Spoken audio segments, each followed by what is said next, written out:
मुख्यमंत्री माझी लाडकी बहीण योजना आम्ही जाहीर केली सरकारने आणि त्यामुळे सर्व आमच्या बहिणी जिल्हाधिकारी तहसीलदार कार्यालयावर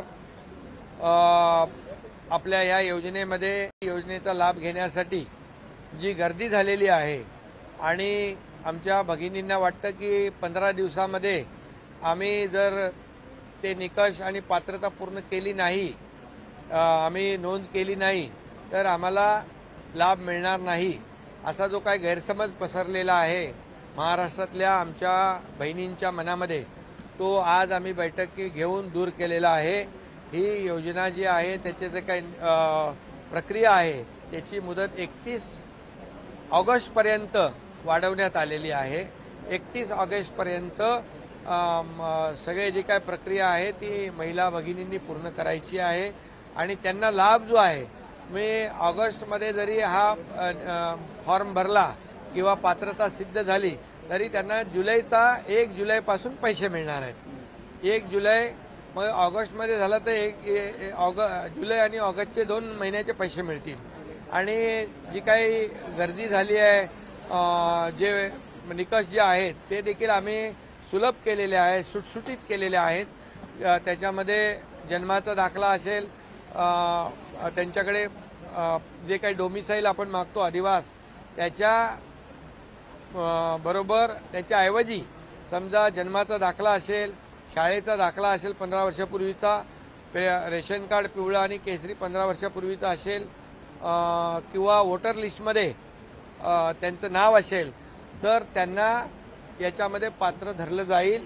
त्यामुळे कुठलीही काळजी त्यांनी करू नये, कुठलीही चिंता करू नये।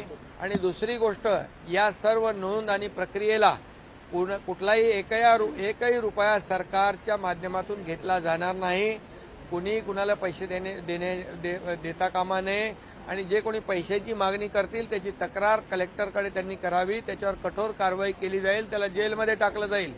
जे कोणी अधिकारी कर्मचारी याच्यामध्ये आमच्या महिला भगिनींकडून पैशाची मागणी करतील अशा लोकांना माझा इशारा आहे की कुठल्याही परिस्थितीमध्ये याच्यामध्ये सर्वसामान्य महिला भगिनी आहेत त्यांना याचा लाभ मिळाला पाहिजे। मुख्यमंत्री माझी लाडकी बहीण योजना यासाठी आपण हा निर्णय घेतलेला आहे, त्यामुळे याची नोंद सर्व अधिकारी आणि कर्मचाऱ्यांनी घ्यावी।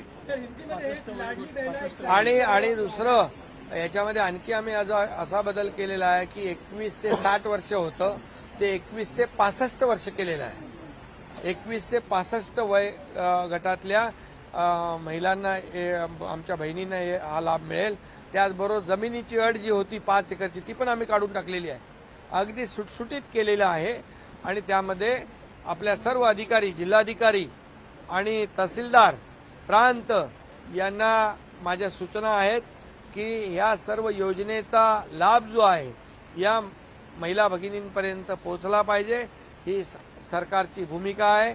आणि म्हणून याची जी प्रक्रिया आहे प्रक्रिया सुलभ होण्यासाठी त्यांना महिलांना आमच्या भगिनींना संपूर्णपणे मार्गदर्शन करण्याचं काम प्रशासनाने करावं।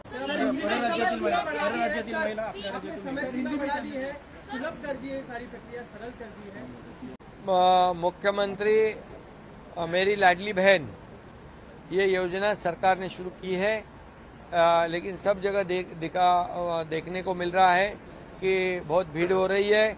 वो हमारे बहनों को लग रहा है कि 15 जुलाई तक ही है इसका अंतिम डेट है, लेकिन मैं ये स्पष्ट करना चाहता हूँ कि आज हमारी बैठक हुई है, हमारे दोनों उप मुख्यमंत्री और महिला बाल कल्याण मंत्री और बाकी सभी अधिकारी थे और ऐसा निर्णय हुआ है कि जो 21 से 60 साल का जो लिमिट था वो 21 से 65 साल तक किया गया है। और दूसरी बात जो मुदत थी 15 दिन की उसको बढ़ाकर 31 अगस्त तक किया है।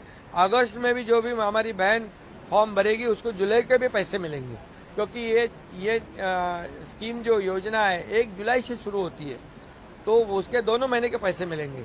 और इसीलिए इसमें जो डोमिसाइल सर्टिफिकेट का जो कंडीशन था उसको भी हमने थोड़ा रिलैक्स किया है, शिथिल किया है।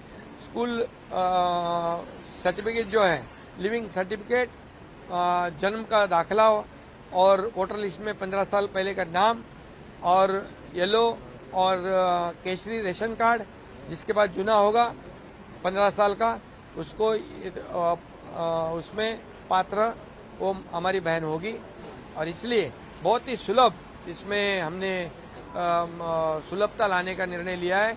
और सभी कलेक्टर, तहसीलदार प्रांत, इन सभी को मेरा कहना है कि ये योजना का लाभ हमारे बहनों तक पहुंचाने के लिए उनको मार्गदर्शन किया जाए। इसमें कोई भी सरकारी अधिकारी, कर्मचारी कोई भी पैसे की अपेक्षा ना करे। इसमें कोई अगर करे तो उसके ऊपर कड़ी कार्रवाई की जाएगी।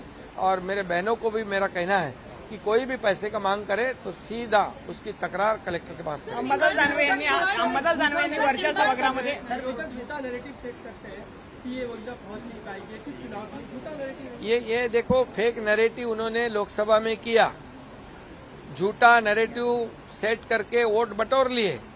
अभी एक बार नहीं होता है और हमारी सरकार ने आज तक जो बोला है वो पूरा किया है। पहले देखो, आपने जितनी योजना हमने शुरू की वो लागू की है और इसका जो प्रावधान हमने, जितने पैसे इसको लगते हैं, पूरे पैसे का प्रावधान हमने बजट में किया है। और जब भी खाते में पैसे चले जाएंगे तो विपक्ष को पता चलेगा, उनकी आंखें फट जाएगी और उनको उनका नैरेटिव पता चलेगा। और इसलिए हमारी सरकार ने जो निर्णय लिया है वो पूरी तरह महिलाओं के लिए, युवाओं के लिए, गैस सिलेंडर का भी जो है उसका भी है और किसानों के लिए भी, जिनकी जो हमारी लड़कियां जो है वो पढ़ाई करती है, हायर एजुकेशन, उनके लिए भी और युवाओं के लिए भी ये सरकार ने निर्णय लिया है। पूरी तरह इसका पूरा बजट प्रावधान किया है। मदतीचा हात निंबाळकर यांच्या कुटुंबियांना मदतीचा हात दिलेला आहे।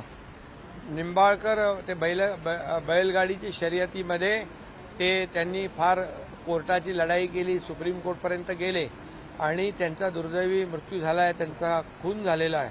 त्यांचं परिवार जो आहे म्हणजे आज बेसहारा झालेला आहे आणि ते आज माझ्याकडे आले होते। मुख्यमंत्री सहायता निधीतून त्यांना 5 लाख रुपयाची मदत केलेली आहे।